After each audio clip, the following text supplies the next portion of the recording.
उसके करीब करीब अभी 20 महीने हो गए। 2 अक्टूबर को 2 बरस होगा। बीच में हम लोग कुछ 1-2 महीने रुके भी, क्योंकि लोकसभा का चुनाव था।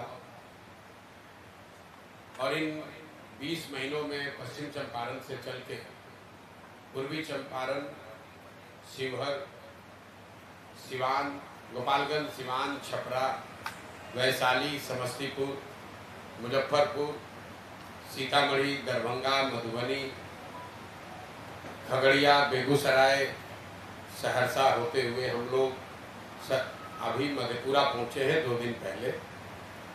मधेपुरा में मैं अभी 15-20 दिन रहूँगा। प्रयास होगा कि हर प्रखंड में जहाँ तक हो सके, जितने गांव में, जितने पंचायत में जाने की ज़रूरत है वहाँ जाएं। हर गांव में जाना संभव नहीं है, लेकिन इतने दिन मधेपुरा में जरूर रहेंगे ताकि यहाँ के हर प्रखंड, हर पंचायत की समझ बन जाए। क्योंकि जन स्वराज का एक उद्देश्य ये है, इस पदयात्रा के जरिए हर पंचायत की जमीनी हकीकत को समझकर पंचायत वाइज अगले 10 बरस के विकास की एक योजना बनाई जाए। उस योजना में उस पंचायत के अगले 10 साल में विकास के लिए क्या कुछ किया जाएगा ये तो बताया ही जाएगा, लेकिन साथ साथ हम लोग 3 बात निश्चित तौर पर बताएंगे कि आपके यहाँ का हर पंचायत, हर एक पंचायत में बच्चों के पढ़ने की सुविधा कैसे होगी, 800 से 1200 नए रोजगार के अवसर कैसे पैदा किए जाएंगे, और वहाँ की कृषि को लाभदायक खेती कैसे बनाया जाएगा। ये 3 बात बिहार के 8,500 पंचायतों में हर पंचायत के लिए बनाई जा रही है। इसीलिए इतना समय लगता है। आप देख रहे हैं कि 20 महीने में कुल 17-18 जिले ही हम लोग चल पाए। करीब करीब 60% बिहार हुआ। हालांकि जिलों की संख्या के हिसाब से आपको आधा दिखेगा, लेकिन कुछ जिले बड़े हैं, कुछ छोटे हैं, तो करीब करीब 60% बिहार हम लोग चल पाए हैं। अभी आगे ये यात्रा 1 साल चले, 1.5 साल चले, अभी चलती रहेगी, इसको रुकना नहीं है। जो एक बार संकल्प लेकर काम शुरू किया है वो काम करते रहेंगे। जन स्वराज इस अभियान में एक लक्ष्य ये भी है कि बिहार में विकल्प के अभाव में लोगों को, गलत नेताओं को, गलत दलों को जानते बूझते वोट देना पड़ता है। उससे बचाने के लिए एक नया दल और विकल्प बने, जो दल किसी व्यक्ति प्रशांत किशोर का, किसी जाति विशेष का, किसी एक परिवार का न होकर उन सारे लोगों का हो जो बिहार में एक नया दल, एक नया विकल्प बनाना चाहते हैं। तो जब मैं मधेपुरा में हूँ, जब मैं सहरसा में था, जब मैं पीछे के जिलों में था, तो एक लक्ष्य ये है कि वहाँ से वो उन सारे लोगों को इकट्ठा किया जाए जो लोग एक नया दल, एक नया विकल्प बनाना चाहते हैं। वो लोग राजनीतिक दलों से जुड़े हुए लोग हो सकते हैं, वो गैर राजनीतिक लोग हो सकते हैं जो बिहार के इस नए प्रयास में अपना कंधा लगाना चाहते हैं। जो भी आएगा वो सब मिलकर ही दल बनाएंगे। और जो घोषणा की गई है 2 अक्टूबर को, जब हम लोग करीब करीब 70% बिहार कर लेंगे, तब तक सारे लोगों को इकट्ठा करके 2 अक्टूबर को नया दल बनेगा। जब ये दल बनेगा तो एक जो हम लोगों ने घोषणा शुरुआती दिनों में करी थी, जब ये दल बनेगा तो इसके नेता प्रशांत किशोर नहीं होंगे। तो दल का नेता कौन होगा?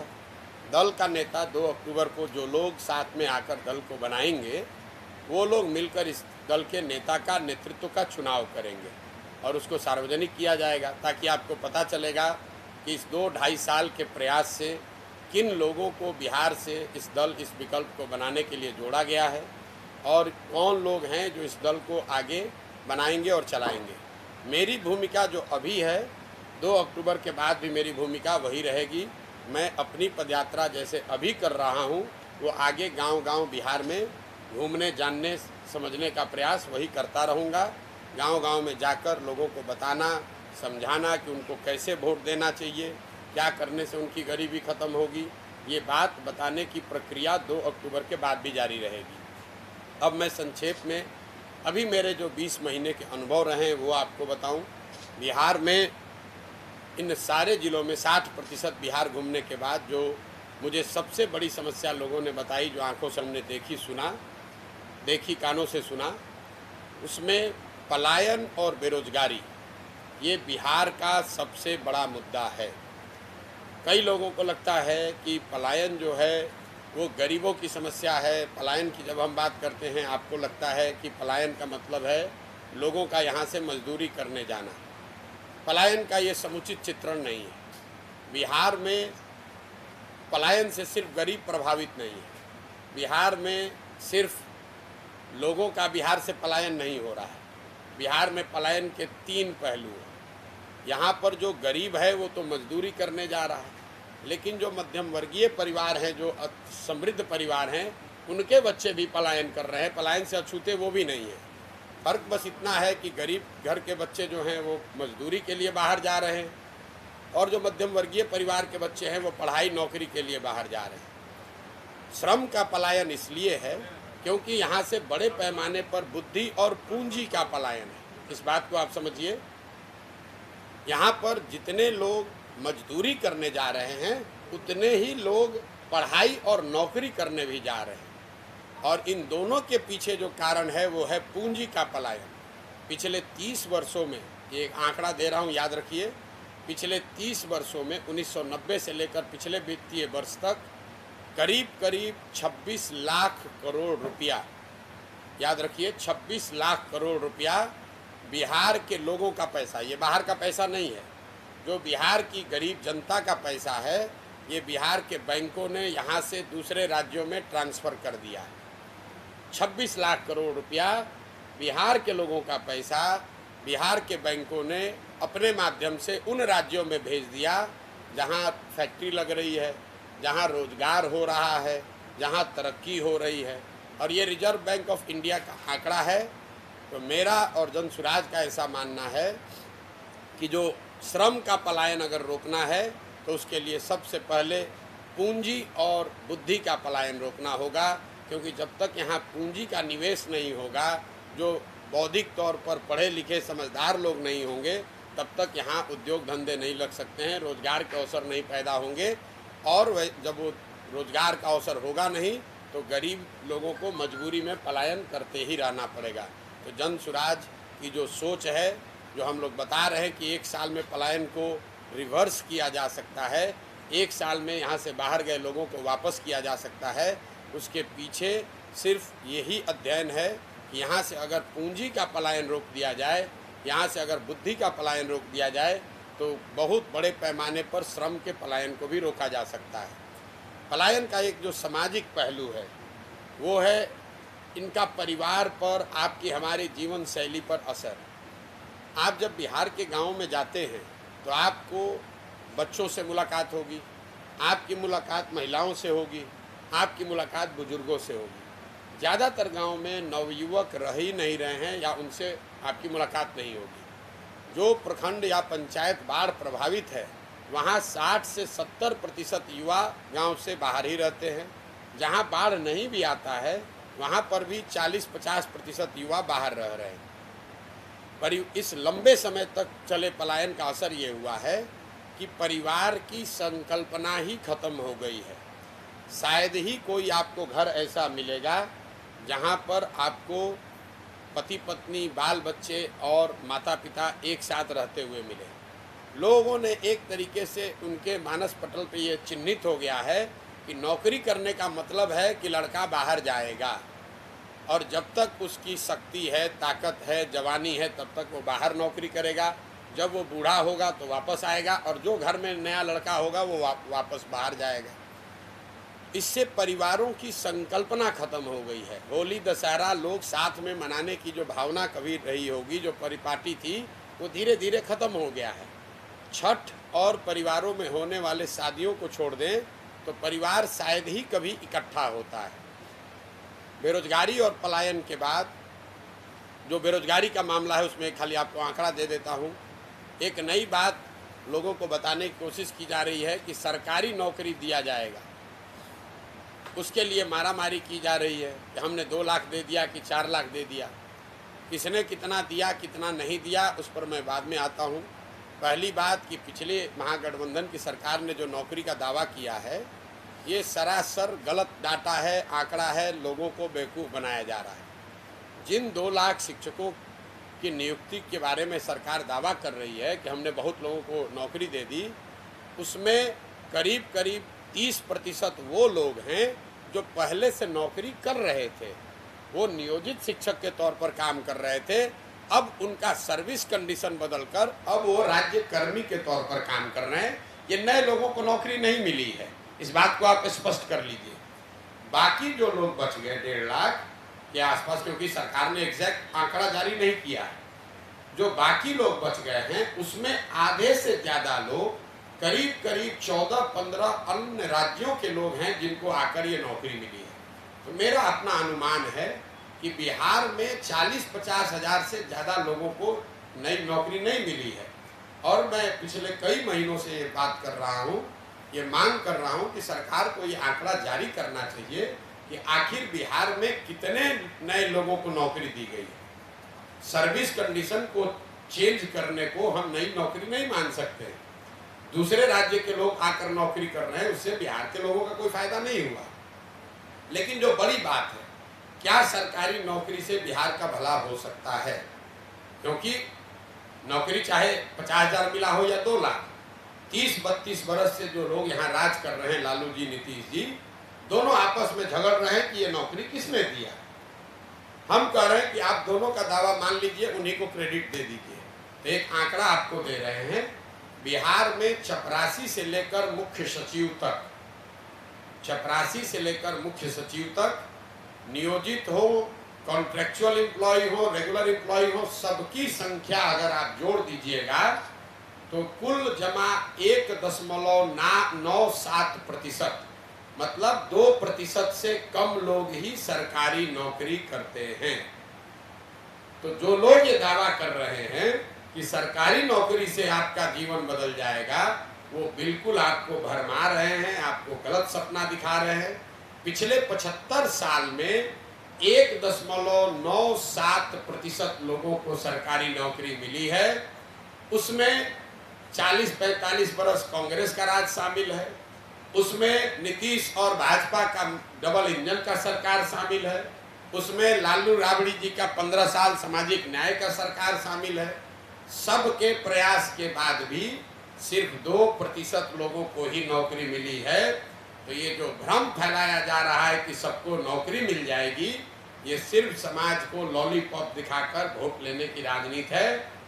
पूरे दुनिया में ऐसा कहीं कोई प्रमाण नहीं है कि 13 करोड़ आबादी वाले समाज में, राज्य में सरकारी नौकरी के जरिए बेरोजगारी दूर किया जा सकता है।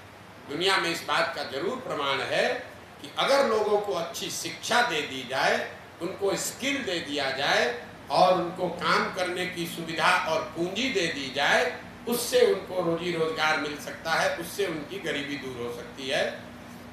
तो जन सुराज का इस पर जो सोच है कि जब ये व्यवस्था बने तो पहला काम 15 साल से कम उम्र के बच्चों के लिए विश्व स्तरीय पढ़ाई की व्यवस्था की जाए, ताकि वो बच्चा आगे चलकर समाज पर, राज्य पर बोझ ना बने। इसी समाज में जो लोग पढ़ लिख गए हैं, नौकरी कर रहे हैं, अपने पैर पर खड़े हो गए हैं, उनको सरकार से 4 किलो अनाज नहीं चाहिए, उनको इंदिरा आवास योजना के लिए लड़ाई नहीं करना है, उनको 400 रुपया का पेंशन नहीं चाहिए। तो पूरे दुनिया भर के जो विद्वान लोग हैं, जिनसे जो लोग जन स्वराज की मदद कर रहे हैं, सुझाव दे रहे हैं, वो बता रहे हैं कि बिहार की व्यवस्था अगर बदलनी है तो सबसे पहला काम करना है कि 15 साल से कम उम्र के बच्चों को पढ़ाई की अच्छी व्यवस्था की जाए, ताकि वो समाज पर, समाज के संसाधनों पर बोझ न बने। दूसरा, 15 साल से 55 साल की उम्र के का जो वर्ग है, जिसको अब फिर से पढ़ाया नहीं जा सकता है, लेकिन इनको स्वरोजगार के लिए तैयार किया जा सकता है, उनके लिए पूंजी को उपलब्ध कराया जाए। अगर आपकी उम्र 35 है, 40 है, तो आपको सरकारी नौकरी नहीं मिल सकती है, अगर नौकरी आ जाए तब भी नहीं मिल सकती है। इनका दशा कैसे सुधरेगा? जो सबसे बड़ा वर्ग है, 15 से 55 के उम्र के लोगों को पूंजी की उपलब्धता कराई जाए, ताकि घर घर रोजी रोजगार खुल सके। और 55-60 से ज़्यादा उम्र के जो लोग हैं, समाज की जिम्मेवारी है कि उनकी जीवन स्तर को बेहतर करने के लिए कम से कम उनको 2000 रुपया पेंशन की व्यवस्था की जाए, ताकि वो लोग जो अब शारीरिक तौर पर मजदूरी करने की स्थिति में भी नहीं है, पढ़ाई तो स्वाभाविक तौर पर वो नहीं कर सकते हैं, रोजी रोजगार नया कुछ कर नहीं सकते हैं, उनका जीवन यापन एक इज्जतदार नागरिक शहरी के तौर पर बीते, इसके लिए उनको 2000 रुपये महीने की व्यवस्था की जाए। और ये तीनों काम बिल्कुल किया जा सकता है। कोई कहेगा भैया शिक्षा कैसे सुधरेगा, तो शिक्षा को लेकर बिहार सरकार केंद्र सरकार दोनों के पैसे को जोड़ दीजिए तो करीब करीब 50,000 करोड़ रुपया हर साल बिहार में खर्च हो रहा है बच्चों के पढ़ाई के लिए। 50,000 करोड़ रुपया, और 50 बच्चे भी अच्छी शिक्षा नहीं पा रहे हैं। तो जो जनसुराज की सोच है, विजन है कि अगर इसमें से 1/3 पैसा 15,000 करोड़ रुपया भी हर साल नई शिक्षा व्यवस्था बनाने पर खर्च किया जाए, तो हम लोगों का अनुमान है कि हर प्रखंड में, नेतरहाट का आपने नाम सुना होगा, नेतरहाट के स्तर के विद्यालय अगर हर प्रखंड में एक विद्यालय खोलना हो तो करीब करीब 15 से 20,000 करोड़ रुपया उसका सालाना खर्च आएगा। तो जनसुराज की ये सोच है कि जो अभी शिक्षा पर खर्च हो रहा है उसका 1/3 पैसा हर प्रखंड में एक ऐसा विश्व स्तरीय विद्यालय बनाने पर खर्च किया जाए। और अगर हर साल हम लोग एक विद्यालय अच्छा वैसा बनाएंगे तो अगले 5 साल में हर प्रखंड में 5 ऐसे विद्यालय बन जाएंगे जिसका स्तर नेतरहाट का होगा। मॉडल ये है कि हर गांव में स्कूल बनाने के बजाय, हर बच्चे तक अच्छी शिक्षा पहुंचाने के बजाय, हर बच्चे को अच्छे शिक्षण संस्थान में पहुंचाया जाए। ये दुनिया में जितने बड़े देश हैं जहां पर भी शिक्षा में आमूलचूल परिवर्तन लाया गया है, आप फिनलैंड चलिए, स्कैंडिनेवियन कंट्री में डेनमार्क चलिए, स्वीडन चलिए, दूसरे जो देश हैं न्यूजीलैंड चलिए, जहां पर शिक्षा में आमूलचूल परिवर्तन लाया गया है, उन देशों में सरकारों ने हर गांव में विद्यालय नहीं बनाया, उन्होंने अच्छे विद्यालय बनाए और लोगों को मोबिलिटी दे दी, बस की सुविधा दे दी, स्कूल बस की सुविधा दे दी, ताकि लोग अपने बच्चों को अच्छे शिक्षण संस्थाओं में भेज सकें। आप शहरों में भी देखते हैं, मधेपुरा में देख लीजिए, पटना में देख लीजिए, दिल्ली में देख लीजिए, आपके घर के बगल में जरूरी नहीं है कि अच्छा स्कूल है, लेकिन आप अपने बच्चे को स्कूल बस से भेजते हैं, आधे घंटा में बच्चा आपका अच्छे स्कूल में पहुंच जाता है।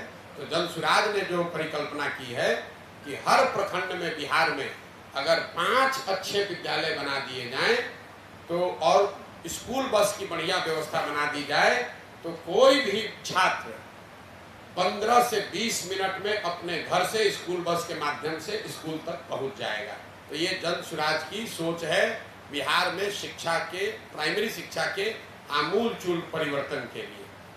दूसरा जो मैंने आपको बताया कि 15 साल से 55 साल की उम्र के लोग जो बाहर जाकर मजदूरी कर रहे हैं या यहाँ पर मजदूरी कर रहे हैं, उनके हाथ में बैंकों के माध्यम से सस्ते दर पर पूंजी उपलब्ध कराया जाए, ताकि आप अपना कोई न कोई रोजी रोजगार कर सकें। मैं आपको एक उदाहरण देता हूँ। मान लीजिए कि आपको बाल काटने आता है, आपको बाल काटने आता है, आपके पास 20,000 रुपया है, आप सैलून नहीं खोल सकते, लेकिन अगर सरकार की कोई व्यवस्था हो जिससे 80,000 रुपया, 1 लाख रुपया आपको सस्ते दर पर लोन मिल जाए, तो आप अपनी 20,000 रुपया की पूंजी जोड़कर एक सैलून खोल लेंगे, खुद उसके मालिक बन जाएंगे, 4 आदमी को रोजगार भी देंगे और आप अपना परिवार भी चलाएंगे, 4 आदमी को रोजगार भी मिलेगा। अगर वो पूंजी नहीं है, आपको बाल काटने तो आता है, लेकिन पूंजी के अभाव में आप जाकर पटना में, दिल्ली में मजदूरी कर रहे हैं बाल काटने का।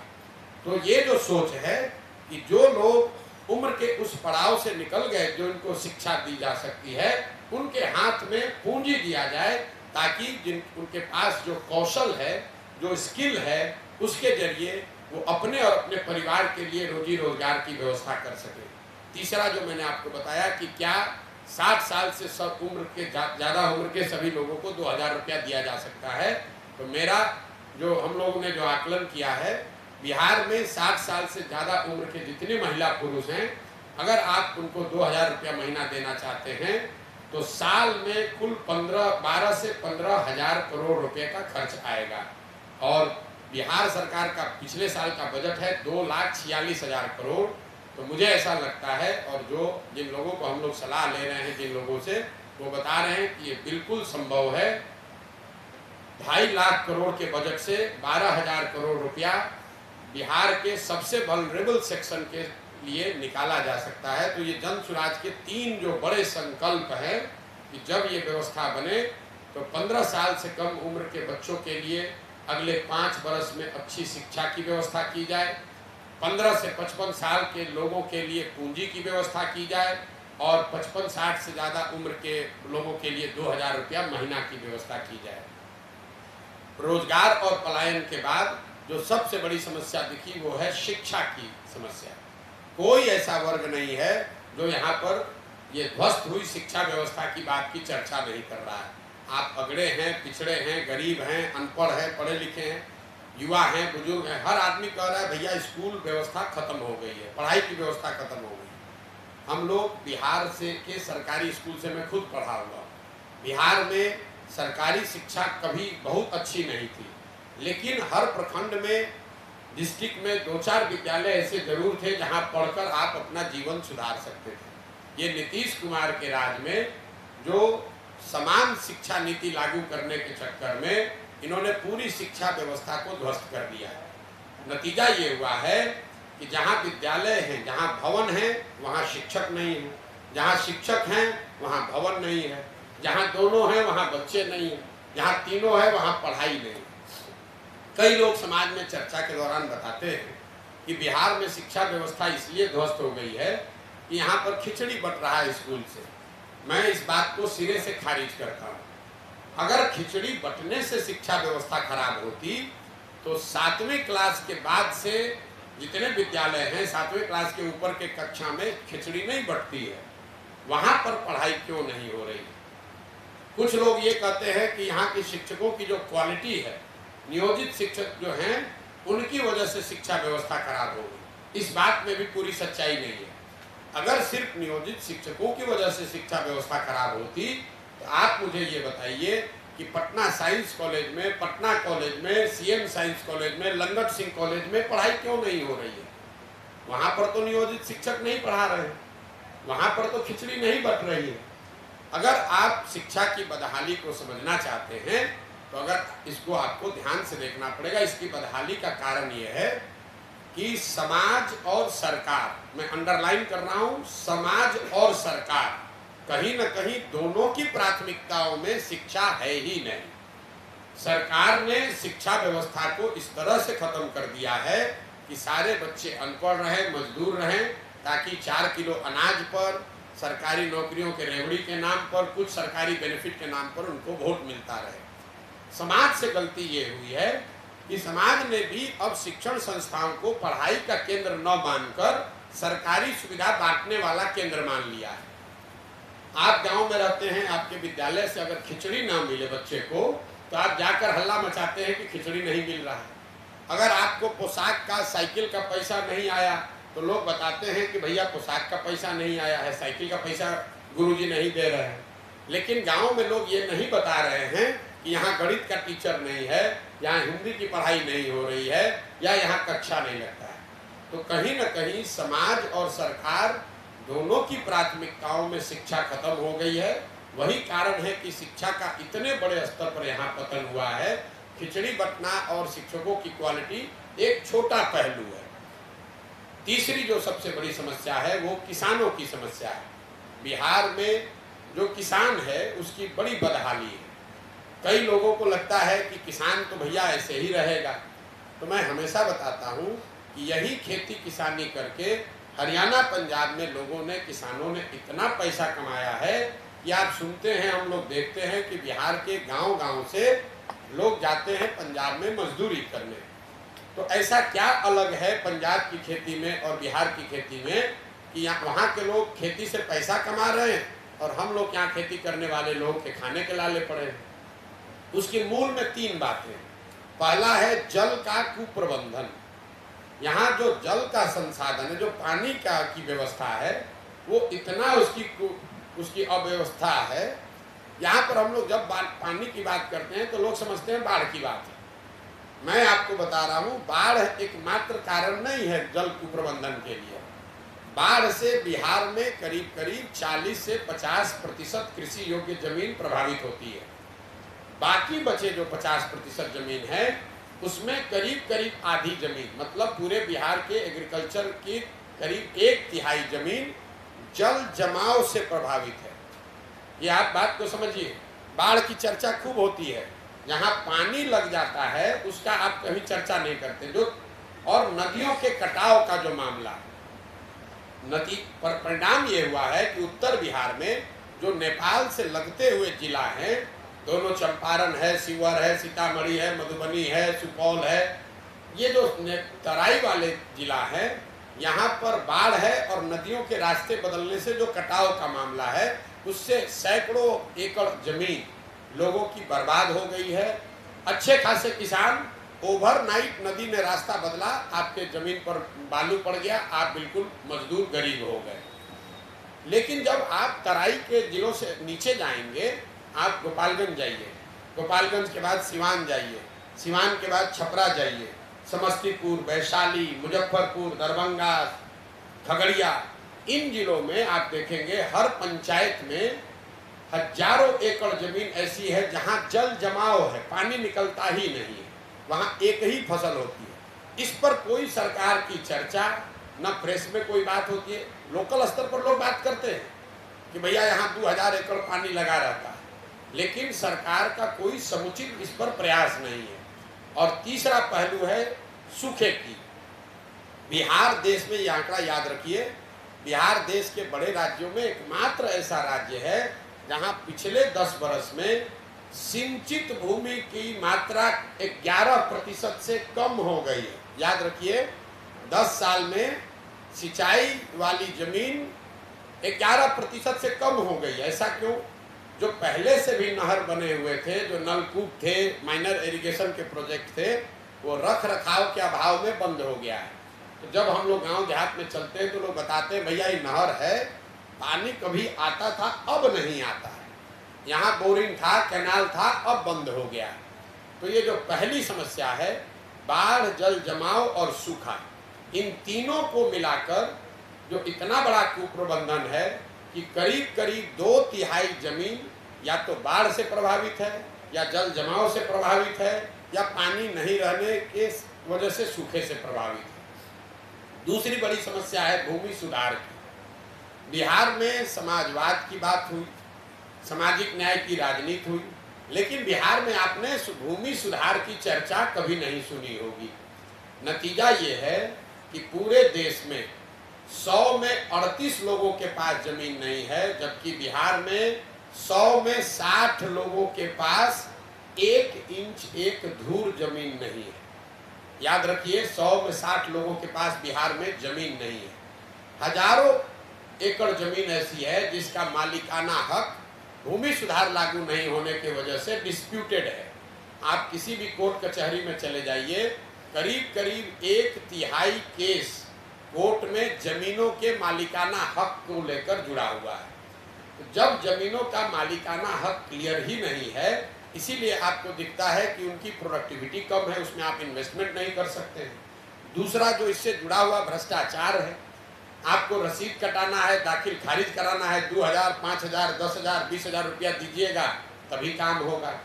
पूरा ये जो भूमि राजस्व का मामला है, ये अंचलाधिकारी, उसके नीचे प्रखंडों में 1-2 कर्मचारी और 4-5 दलाल, जिसको अटर्नी कहते हैं, इन्हीं के कंधों पर है। यही लोग रजिस्टर 2 मेंटेन करता है, यही आपको जमीन का मालिक बनाता है, यही आपके जमीन पर डिस्प्यूट खड़ा करता है और यही आपसे पैसा कमाता है। बिहार में सबसे जरूरी है भूमि सुधार, भूमि का नाप फिर से किया जाए, भूमि का मालिकाना हक तय किया जाए। मुझे लाखों लोगों की जानकारी है, हजारों लोग मिले यात्रा के दौरान, इनको अलग अलग सरकारों ने अलग अलग कालखंड में भूमि का पट्टा दे दिया कि भैया ये तुम्हारा जमीन है, 2 डिसमिल है, 3 डिसमिल है। जिसको पट्टा दिया उसको जमीन का हक नहीं मिला, जिसका जमीन एक्वायर किया गया उसने जमीन छोड़ा नहीं। नतीजा हुआ कि पूरी जमीन, कोई सरकारी गैरमजरूआ है, कोई डिस्प्यूट में दूसरे वजह से है। ज़्यादातर लोग अपनी ज़मीन को बेच ही नहीं सकते। आप ज़मीन बेचने जाइएगा तो पता चलेगा उसमें अब डिस्प्यूट है। और इन दोनों के बाद जल कुप्रबंधन और भूमि सुधार के बाद तीसरा यहाँ जो रूरल इकोनॉमी किसानों की बदहाली है उसकी वजह है किसानों के फसलों का उचित दाम का न मिलना। मैं 2 साल से पैदल चल रहा हूँ, मुझे कोई भी परिवार कोई भी किसान ऐसा नहीं मिला जो यहाँ धान को उचित एमएसपी पर बेचा हो। यहाँ पैक्स की व्यवस्था, कोऑपरेटिव की व्यवस्था, मंडी की व्यवस्था पूरी तरीके से खत्म है। एक आंकड़ा फिर आपको दूंगा, याद रखिए। हम लोग कहते हैं पंजाब में किसान बड़ा धनी है। पिछले 10 वर्ष में पंजाब में 70% धान और करीब करीब 75% गेहूं सरकारी समर्थन मूल्य पर खरीदा गया है। बिहार में पिछले 10 वर्ष में 13% धान, सिर्फ 13% धान और 1% धान गेहूं ही सरकारी मूल्य पर खरीदा गया है। तो 2100-2200 रुपया वाला धान लोग 1400-1500 में बेच रहे हैं। और एक आर्थिक सर्वेक्षण बताता है कि बिहार में किसानों के फसलों के उचित दाम नहीं मिलने की वजह से हर साल यहाँ के किसानों को करीब करीब 15 से 20 हजार करोड़ रुपए का नुकसान हो रहा है। 15 से 20 हजार करोड़ रुपए का नुकसान हर साल इसलिए हो रहा है कि सारी तकलीफ, बाढ़, सूखे, जल जमाव के बाद जो फसल आप उपजा रहे हैं उसका आपको दाम नहीं मिल रहा है। तो ये जो 3 बड़ी समस्या मैंने आपको बताई, बेरोजगारी, पलायन, दूसरा ध्वस्त हुई शिक्षा व्यवस्था और तीसरा है किसानों की समस्या। इसके अलावा जो 3 सबसे ज़्यादा सुने जाने वाला शब्द है वो है सरकारी विभागों में फैला हुआ भ्रष्टाचार, अफसरों की मनमानी और तीसरा हर व्यवस्था, हर सरकारी योजना में काटे जाने वाला कट, जिसको यहाँ पर दलाली का जो नया नाम है कट जो लगता है 10%, 12%, 20% का जो कट है। कोई ऐसा डिपार्टमेंट नहीं है जहां लोग बताते हैं कि 2-4-5 हजार रुपया दिए बगैर काम हो सकता है। चाहे आपको राशन कार्ड बनाना हो, चाहे जमीन का दाखिल खारिज कराना हो, चाहे आपको पासपोर्ट बनाना है, जातीय प्रमाण पत्र बनाना है, कोई भी ऐसा काम सरकारी नहीं है जहां बिना पैसा दिए हुए आपको काम कर हो जाए। ये सिर्फ सामान्य लोगों के लिए नहीं है, जो चुना हुआ जनप्रतिनिधि है वो भी बता रहा है कि बिना पैसे के हम मुखिया हैं लेकिन कोई काम हो नहीं सकता है। दूसरा, जो ये सरकारी अफसरों की तानाशाही, अफसरशाही जो शब्द है, बिहार में लोगों ने अपराधियों का जंगल राज देखा है। अब जो बिहार में व्यवस्था है इसको लोग सही बता रहे हैं कि ये अधिकारियों का जंगल राज है।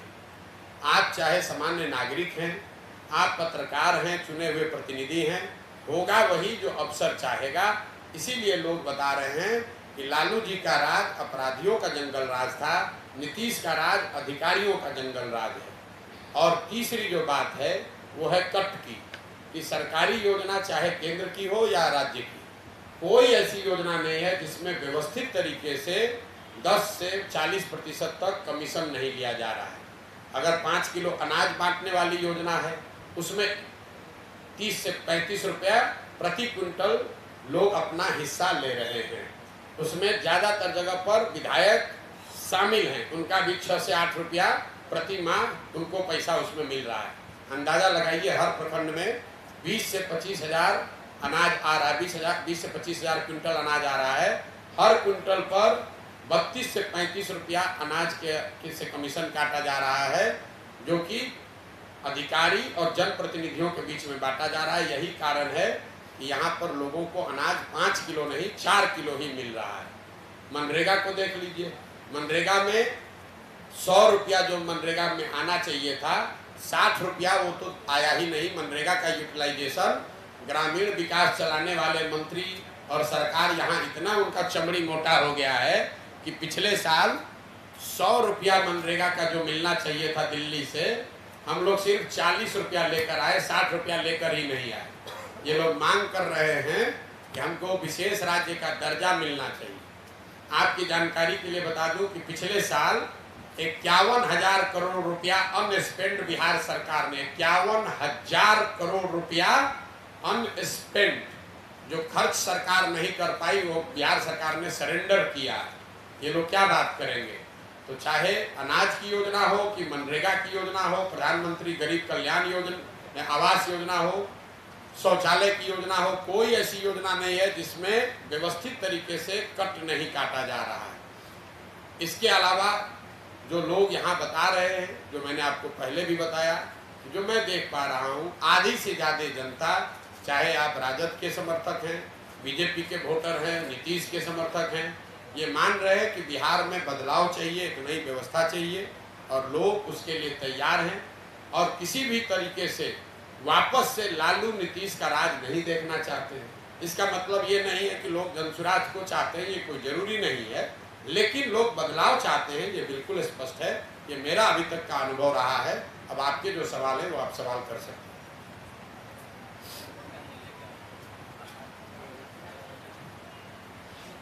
प्रशांत जी, गांधी जी की तस्वीर आपके साथ है।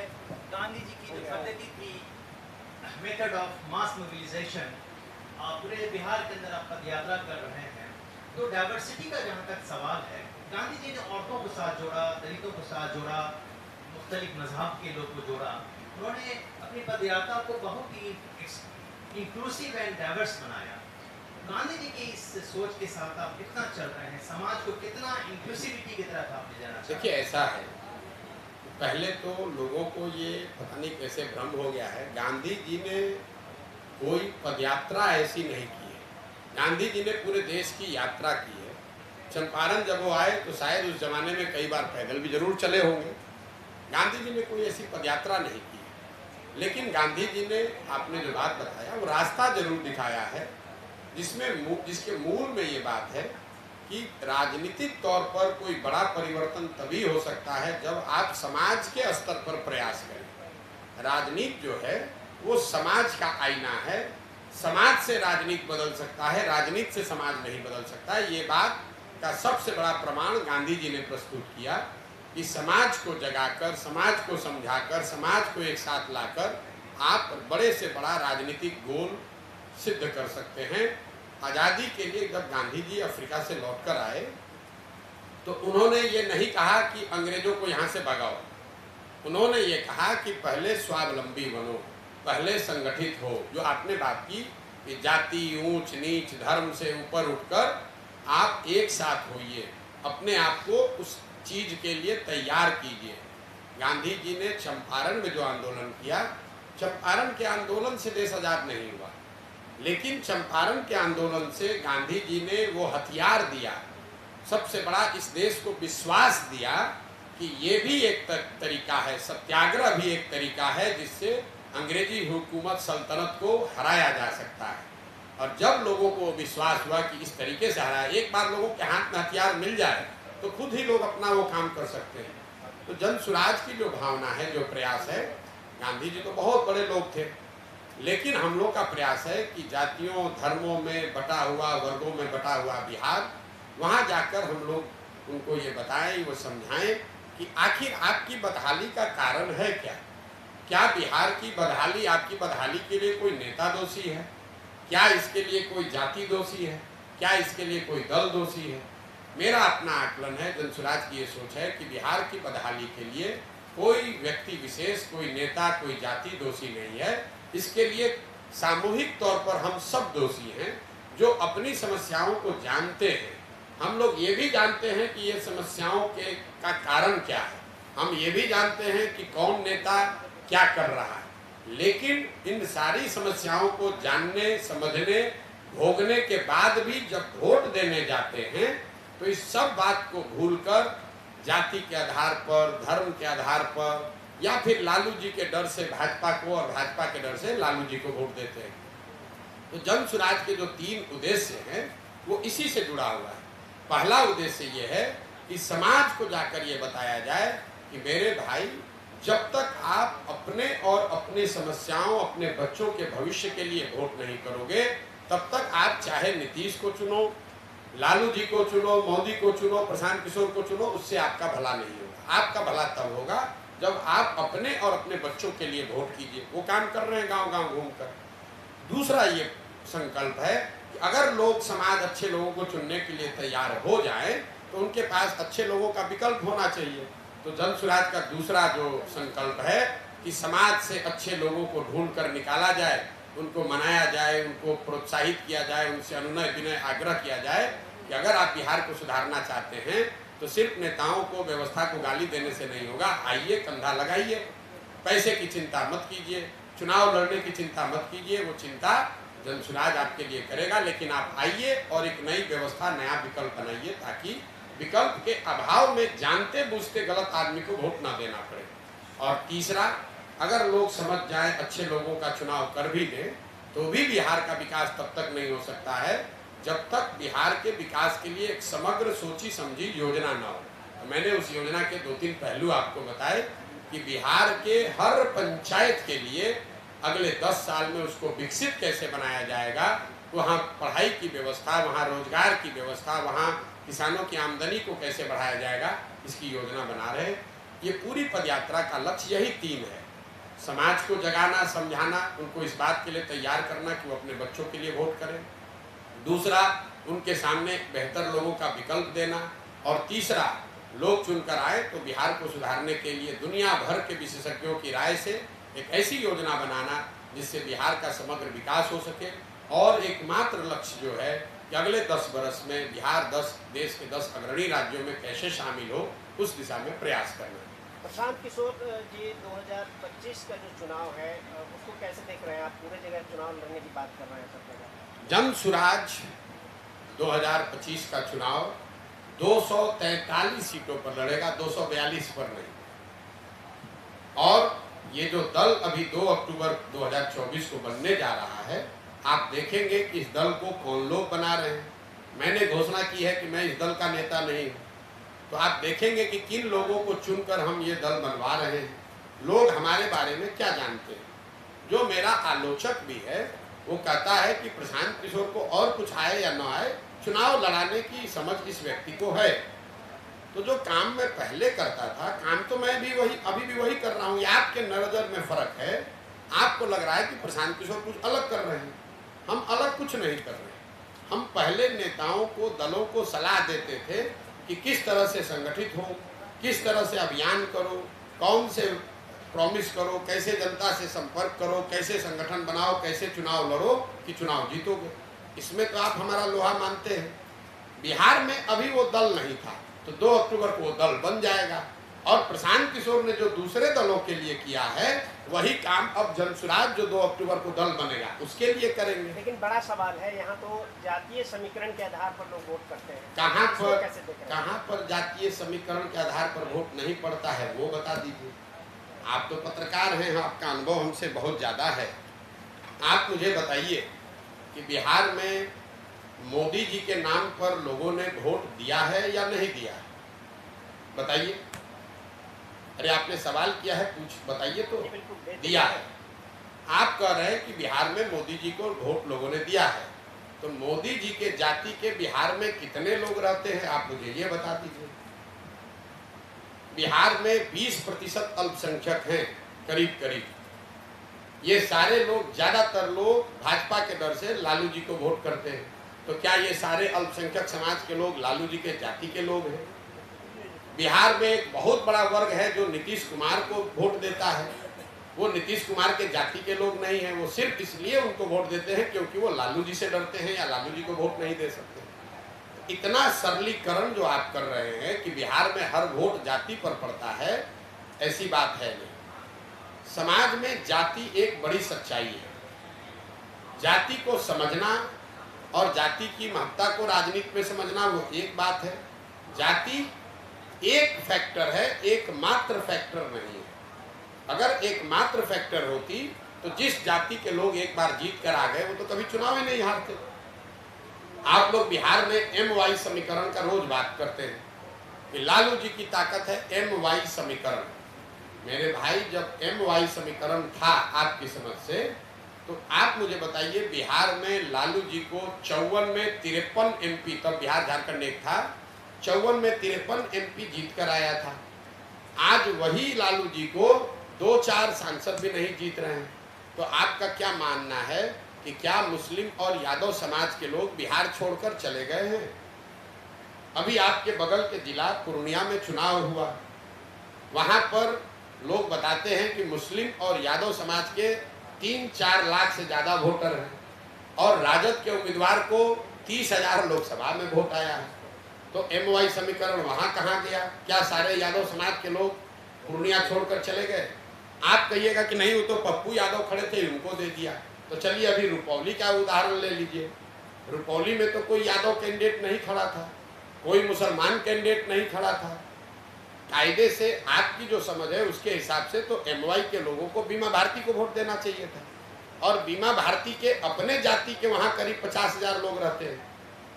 तो 50,000 लोग हुए बीमा भारती के जाति के, 40-45 हज़ार लोग हुए वहाँ मुसलमान, और करीब 15,000 हुए यादव। तीनों आप कहे कि सब जाति पर वोट दे रहा है, बीमा भारती को कुल वोटे आया 30,000। जो कलाधर मंडल हारे, आप बता रहे सारा अति पिछड़ा नीतीश जी के साथ है, तो 80,000 वहाँ करीब करीब गंगौता समाज का वोट है, गंगौता धानु कुर्मी का, और कलाधर मंडल को 40,000 वोट आया, वो भी चुनाव हार गए। तो अगर हर आदमी जाति पर ही वोट दे रहा है तो ये लोग चुनाव हारे कैसे, ये बता दीजिए भाई। जाति एक सच्चाई है, एक पहलू है, जाति एकमात्र पहलू नहीं है, इतना आसान मत बताइए। और दूसरा, आप बिहार के शहरी नागरिक हैं, इस नाते एक आपको सुझाव दे रहा हूँ सबको। ये बात जो आपके दिमाग में बैठा दी गई है कि बिहार में हर आदमी जाति पर वोट दे रहा है, और आप लोग भी जो रोज ये गाना गाते रहते हैं, इससे बड़ा बिहार का दुर्भाग्य कुछ हो नहीं सकता है। आप मुझे बताइए कि क्या गुजरात में जाति पर वोट नहीं पड़ता है? वहाँ खाम थ्योरी आज से 20 साल पहले से क्षत्रिय, हरिजन, आदिवासी, मुसलमान को इस्तेमाल करके कांग्रेस गुजरात में जीतती है। क्या खाम थियरी बिहार का है? लिंगायत बुकालिका कर्नाटक में है कि बिहार में है? कम्मा रेड्डी काकू आंध्रा में है कि बिहार में है? आप तो कभी नहीं बात कहते हैं कि कर्नाटक में विकास नहीं हो रहा है क्योंकि वहाँ बुकालिका और लिंगायत जाति के आधार पर वोट देते हैं। यूपी में जाति पर वोट नहीं हो रहा है, लेकिन हमने ये ढिंढोरा पीट दिया है कि बिहार में सब हम लोग इसलिए पिछड़े हैं कि जाति पर वोट पड़ रहा है। नीतीश कुमार के जाति के कितने लोग बिहार में रहते हैं? नीतीश बाबू के जाति के कितने लोग बिहार में रहते हैं? 2%, 3%, 4%, 5%। 18 वर्ष से वो मुख्यमंत्री हैं। कैसे हैं? क्योंकि उनकी अपनी जाति के साथ साथ बहुत सारे अन्य वर्ग के लोग उनको वोट देते हैं। आप कहिएगा उन्होंने भैया EBC कॉम्बिनेशन बनाया, अति पिछड़ा कॉम्बिनेशन बनाया, ये तो कहिएगा। तो अगर नीतीश बाबू अति पिछड़ा का कॉम्बिनेशन बना सकते हैं तो आप भी अति पिछड़ा का बना सकते हैं। ये कौन रोका है? कहाँ संविधान में लिखा है कि नीतीश बाबू के जाति के लोग अति पिछड़ों को जोड़ सकते हैं और दूसरे जाति के लोग अति पिछड़ों को नहीं जोड़ सकते? अगर लालू जी गरीब के नेता हो सकते हैं तो कोई दूसरे समाज का आदमी भी गरीब का नेता हो सकता है। ये कहां से आपको दिमाग में बैठा दिया गया? ये आपके दिमाग में इसलिए बैठाया गया है कि बिहार में पिछले 30 वर्ष में, ये आंकड़ा याद रखिए, जो भी नेता बना है, जो भी यहाँ सांसद विधायक बना है, वो चाहे किसी दल से बना हो, वो सिर्फ 1250 परिवारों का ही परिवार का सदस्य है। 1250 परिवार के लोग ही यहाँ पर मंत्री, विधायक, सांसद बने। और उन्होंने ये डर बैठा दिया समाज के मन में कि अगर तुम्हारे पास पैसा नहीं है, जाति नहीं है, तो तुम चुनाव नहीं लड़ सकते। मैं आपको उदाहरण देता हूँ। लोगों को लगता है लालू जी का परिवार का पार्टी है, कोई कहता है रामविलास जी का पार्टी परिवार का पार्टी है। आप भाजपा का उदाहरण ले लीजिए।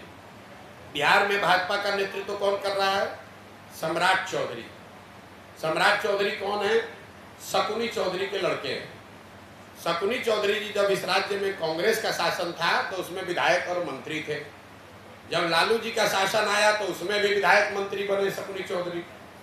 जब नीतीश बाबू का शासन आया तो उसमें भी विधायक मंत्री बने शकुनी चौधरी। जब मांझी जी मुख्यमंत्री बने तो उसमें भी शकुनी चौधरी विधायक मंत्री। और आज जब भाजपा को राजनीति करना है तो उसको भी और कोई कुशवाहा नहीं मिला, शकुनी चौधरी का लड़का ही मिला। तो आपको लग रहा है कि हम कांग्रेस को हटा के लालू को लाए, लालू को हटाकर नीतीश को लाए, नीतीश को हटाकर भाजपा को लाए किसी को। परिवार तो वही शकुनी चौधरी का ही जो शासन कर रहा है, वही 1200 परिवार शासन कर रहा है। आप अपने मधेपुरा के हर विधानसभा को देख लीजिए, कोई ऐसा विधानसभा नहीं है जो 3, 4, 5 परिवारों के बाहर गया हो। उसी परिवार के लोग अलग अलग झंडा और दल लेकर आपको हमको बेवकूफ़ बनाकर वोट लेता रहता है। जनता कहती है इस बार लालू जी को सबक सिखा देंगे, नीतीश को देंगे, तो वहीं उसी आदमी को फिर जाके दे देते हैं। ये समस्या है, आप बात को समझिए। सर आपका चूंकि आप बिहार में विकल्प लेकर आए हैं, आपने एक बात कही थी। हम विकल्प लेकर नहीं आए हैं, हम बिहार के लोगों को ये बता रहे हैं, समझा रहे हैं, बिहार के लोगों का हाथ पकड़े हैं कि आप में ये क्षमता है, आप विकल्प बना सकते हो और इन तीनों दलों से बेहतर विकल्प आप बना सकते हो, और आप अपने विकल्प को जब जिताओगे, जनता का राज बनाओगे, उससे आपका जीवन सुधरेगा, उससे आपके बच्चों का भविष्य सुधरेगा। जी बिल्कुल। और हम उसमें मदद कर रहे हैं। हम विकल्प बनाते तो हम दल बना लेते, हम दल के नेता हो जाते, हम कहते कि हमको वोट दो। आप हमारे किसी सभा में जाइए, हम एक अपने 30 मिनट के भाषण में 5 बार कहते हैं कि वोट जिसको भी देना है दो, लेकिन वोट अपने बच्चों के लिए दो। हम ये कह ही नहीं रहे कि वोट आप हमको दो, कि जन स्वराज को दो, कि लालू जी को दो, कि मोदी को दो। हम कह रहे हैं जिसको भी वोट देना है दो, वोट अपने बच्चों के लिए दो, नेताओं के बच्चों के लिए मत दो, जाति के लिए मत दो, मंदिर के लिए मत दो, 5 किलो अनाज के लिए मत दो, अपने बच्चों के लिए दो, अपने बच्चों के पढ़ाई के लिए दो, रोजगार के लिए दो। तुमने मंदिर के लिए वोट दिया तो मंदिर बना, अनाज के लिए वोट दिया, अनाज मिल रहा है, अपहरण रोकने के लिए वोट दिया, अपहरण रुक गया, आपने सामाजिक न्याय के लिए वोट दिया तो गरीब और वंचित को आवाज मिला है, आपने बिजली के लिए वोट दिया, बिजली आ गया, आपने सिलेंडर के लिए वोट दिया, सिलेंडर मिला है। तो जिस दिन अपने बच्चे और पढ़ाई के लिए वोट दोगे तो पढ़ाई और रोजगार भी मिलेगा, वोट चाहे जिसको भी दे दो। फॉर्मूला ये है। ये आपने कहा ठीक है, जागृति आएगी तभी परिवर्तन आएगा, और तभी हम जो है, आपने कहा था कि अभी प्रशासनिक कार्यों में बिना कुछ दिए हुए कुछ काम नहीं होता, चाहे वो पदाधिकारी हो या फिर जो जनप्रतिनिधि हो। फिर आपने कहा था कि प्रशासन और प्रतिनिधि मिलकर ये काम कर रहे हैं, तो ये दोनों एक ही सिक्के के पैर, इसीलिए उनका काम बिना दिए हुए नहीं हो रहा है। इसको आप कैसे देखते हैं सर? मेरे भाई, अगर अंचलाधिकारी ब्लॉक में जो सीओ है वो 30 लाख रुपया देकर अपना पोस्टिंग कराएगा, तो वो पैसा 30 लाख रुपया कहाँ से निकालेगा? वो तो दाखिल खारिज में 10,000 रुपया लेगा, तभी तो वसूली होगी। आज से 5 वर्ष पहले दाखिल खारिज रसीद कटाने में बिहार में पैसा नहीं लगता था। ये तब से शुरू हुआ है जब सीओ की पोस्टिंग 30 लाख, 40 लाख, 50 लाख रुपया लेकर आप कर रहे हैं। अगर आप थाने में 50 लाख रुपया लेकर एसपी का पोस्टिंग कीजिएगा जिला में, तो शराब के धंधे से पैसा कमाएगा ही ना भाई। वो गेहूँ तो बेचेगा नहीं, यहाँ मधेपुरा में आकर अफसर खेती तो करेगा नहीं। तो प्रशासनिक तंत्र में जो भ्रष्टाचार है, ये कहीं न कहीं सरकारी तंत्र में जो ऊपर जो नेता बैठे हुए हैं, जो मिनिस्टर बैठे हैं, वो जो पैसा कमा रहे हैं, ये उसका परिणाम है। सर आखिरी सवाल मेरा, जो अभी तक अपने और यहाँ के लोग जो अतीत को लेकर चल रहे हैं, क्या इस अतीतों से यहाँ का परिवर्तन होगा, बिहार में परिवर्तन होगा, या देखिए जो विजन है जन स्वराज का, सुनिए, परिवर्तन होगा कि नहीं होगा, हम कोई ज्योतिष तो है नहीं, हमारा काम है प्रयास करना। परिवर्तन आज हो 20 वर्ष के बाद हम करें या आप करें या कोई तीसरा करे, करना तो किसी न किसी बिहार के आदमी को ही पड़ेगा। अब बिना प्रयास किए अपने तो होगा नहीं। तो हम अपनी जिम्मेवारी समझकर हम अपना प्रयास कर रहे हैं। मानना नहीं मानना ये समाज की मर्जी है, आपकी सोच है, आपको देखना है। हम कृत संकल्पित हैं कि हम अपने जीवन का जो कुछ भी हमको भगवान शक्ति बुद्धि साधन दिए हैं, हम इसको सुधारने के लिए अपना ओर से प्रयास करना चाहते हैं। अब होगा कि आप पढ़ाई करना शुरू करते हैं, उसी दिन सोचिए कि IAS बनेंगे तब पढ़ना शुरू करेंगे। अरे भाई, स्कूल में नाम लिखाए हैं, पढ़ाई शुरू कीजिएगा तब न कुछ कीजिएगा। यहाँ बिहार में हर आदमी हाथ पे हाथ धरे बैठा है कि जब परिवर्तन होने का गारंटी हो जाएगा तब हम जाएंगे काम करने। जब हमको IAS का आपको अपॉइंटमेंट लेटर मिलता है तब आप स्कूल में पढ़ाई शुरू करते हैं। अरे भाई, पढ़ाई शुरू कीजिएगा तो वहाँ पहुँच जाइएगा। प्रशांत, ये ऑफिसर, कॉन्ट्रैक्टर और पीपल्स रिप्रेजेंटेटिव्स के जो नेक्सस की बात आपने की, बीमारी की डायग्नोसिस आपने भी कर दी। नहीं, बीमारी की डायग्नोसिस अफसर और नेता के बीच का नेक्सस नहीं है। ये आप उसके एक पहलू को इनको समझा रहे थे। उसके जड़ में समाज है। मैं हर अपनी भाषण में कहता हूँ कि जब आप वोट देते हैं और अगर आप 500 रुपया लेकर वोट दीजिएगा तो आपका मुखिया चोर होगा ही होगा। अब जब मुखिया 30 लाख रुपया देकर खर्च करके चुनाव लड़ा तो स्वाभाविक है उसको पैसा कमाना है। उसको पैसा कमाना है तो उससे जो भी सड़क बन रहा है उसमें पैसा कमाएगा, नाली गली में कमाएगा। और वो पैसा कैसे कमाएगा? वो अफसरों की भागीदारी से कमाएगा। पैसा तो अफसर के थ्रू ही आना है। तो ये अफसर, ठेकेदार और राजनेताओं का जो नेक्सस है वो इसलिए है कि समाज में सुचिता नहीं है। जड़ में वो बात है, अगर आप और हम 1000 रुपया लेकर वोट देंगे तो हम ये नहीं समझ रहे हैं कि 1000 रुपया तो हमको मिल गया, लेकिन वही नेता जब जीत कर आएगा तो राशन कार्ड में हमसे 2500 लेगा, इंदिरा आवास में हमसे 20,000 लेगा, दाखिल खारिज कराने में हमसे 2000, 4000, 5000 रुपया लेगा। तो ये तो आपका ही पैसा है जो थोड़ा सा आपको दिया, 10 रुपया दिया, 90 रुपया ले लिया। यही बात लोगों को समझाने की कोशिश कर रहे हैं कि आप जो चोर समझ रहे हैं कि बहुत चालाक हैं कि हम नेताजी से 1000 रुपया ले लिए, आपसे बड़ा कोई मूर्ख नहीं है, क्योंकि 1000 रुपया लिए और 1000 में आपका 1,20,000, 1,40,000 रुपया का इंदिरा आवास चला गया। 1000 रुपया आपने लिया, उसमें आपके 5 किलो का राशन कार्ड चला गया, या आएगा तो आपसे 1000 के बदले 3000 रुपया खर्चा करना पड़ेगा। सर, आपने कहा कि लालू यादव के राज में जो है अपराधी के जो है जंगल राज था, लेकिन जो है नीतीश के राज में पदाधिकारी राज है। बीते दिनों मुकेश सहनी के पिताजी की हत्या हुई, इस पर आप क्या कहेंगे? देखिए, मुकेश जी के पिताजी की जो हत्या हुई है दुखद है। पूरे राज्य में लोगों ने उस पर टिप्पणी की है। मेरी भी मुकेश जी से बात हुई है, मेरे उनके मित्रवत संबंध भी हैं, तो मैं संवेदना व्यक्त कर रहा हूँ। किसी के इस तरह की दुर्दांत हत्या हो जाए, जघन्य हत्या हो जाए तो खराब है ही, लेकिन ये समाज में फैले हुए व्यापक जो लॉ एंड ऑर्डर की सिचुएशन है उसको दर्शाता है। देखिए, हर बात को आप गहराई से अगर समझना चाहेंगे, लॉ एंड ऑर्डर बिहार में क्यों खराब हुआ है, यही नीतीश कुमार हैं जिनके राज में लॉ एंड ऑर्डर को सुधारने के लिए इनको लोगों ने क्रेडिट दिया था। अब ये आखिर बिगड़ा क्यों है? बिगड़ा है ये 2017-18 से बिगड़ना शुरू हुआ है, और बिगड़ने की शुरुआत हुई शराबबंदी से। जब शराबबंदी लागू किया गया तो उसका एक परिणाम ये हुआ कि सामान्य लॉ एंड ऑर्डर की जो एजेंसियां हैं उनका आधा समय और प्रयास सिर्फ शराबबंदी लागू करने, उसको लगाने, छिपाने, कमाने में इस्तेमाल हो रहा है। तो आधी जो प्रशासनिक लॉ एंड ऑर्डर व्यवस्था है वो आपने डाइवर्ट कर दी शराबबंदी की ओर, तो उससे लॉ एंड ऑर्डर में ढिलाई हुई। उसके बाद नीतीश जी ने महागठबंधन की सरकार बना ली, तो महागठबंधन में जब जिस भी फॉर्मेशन में आरजेडी रहेगा तो ये लोगों का अपना अनुभव है कि आरजेडी के जब भी सत्ता में आई है तो इस तरह के जो आपराधिक तत्व हैं उनका मनोबल बढ़ा है, या वो उस तरह के हरकतें करते हैं। तो अपराध शराबबंदी के बाद जब भाजपा के साथ थे तो शराब अपराध बढ़ना शुरू हुआ, फिर उसमें महागठबंधन आ गया तो और बढ़ गया। अब इनके हाथ में, नीतीश जी के हाथ में कुछ है ही नहीं, और नीतीश बाबू की जो अभी स्थिति है उनके कंट्रोल में सरकार है कहाँ? ये जो अपराध अधिकारियों के जंगल राज की बात है, ये हमारी बात नहीं है।